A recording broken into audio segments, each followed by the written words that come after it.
ঘরের মাঠে দারুণ লড়াই করেও শেষ পর্যন্ত স্বপ্নভঙ্গ হলো বার্সেলোনার। নু ক্যাম্পে সেমিফাইনালের দ্বিতীয় লেগে ৩-০ গোলের দাপুটে জয় পেলেও টুর্নামেন্ট থেকে বিদায় নিতে হয়েছে কাতালানদের। প্রথম লেগে ৪-০ গোলে এগিয়ে থাকায় ২ লেগ মিলিয়ে ৪-৩ ব্যবধানে ফাইনালে জায়গা করে নিয়েছে আতলেতিকো মাদ্রিদ। এর ফলে কোপা দেল রে শিরোপা ধরে রাখতে পারল না বার্সেলোনা। এদিন কঠিন সমীকরণ নিয়েই মাঠে নামে বার্সেলোনা। অন্তত ৪ গোল না পেলে অতিরিক্ত সময়ে যাওয়ার সুযোগ ছিল না। সেই লক্ষ্যে শুরু থেকে আক্রমণে ঝাঁপিয়ে পড়ে স্বাগতিকরা।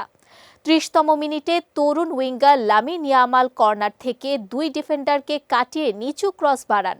সেখান থেকে ১৮ বছর বয়সী মিডফিল্ডার মার্ক বার্নাল জালে পাঠান বল।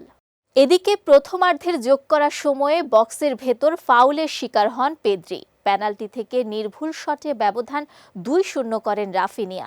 বিরতির পরও একের পর এক আক্রমণে চাপে রাখে বার্সা। তবে গোলপোস্টের নিচে দেয়াল হয়ে দাঁড়ান আতলেতিকোর গোলরক্ষক হুয়ান মুসোর। পেদ্রি, বার্নাল ও ইয়ামানের একাধিক প্রচেষ্টা রুখে দেন তিনি।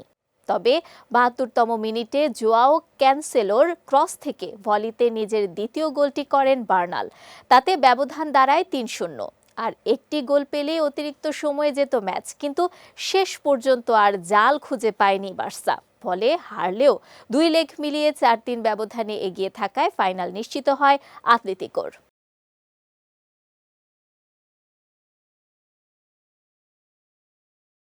এদিকে ২০১৩ সালের পর এই প্রথম কোপা দেল রের ফাইনালে উঠল দিয়েগো সিমিওনের দল।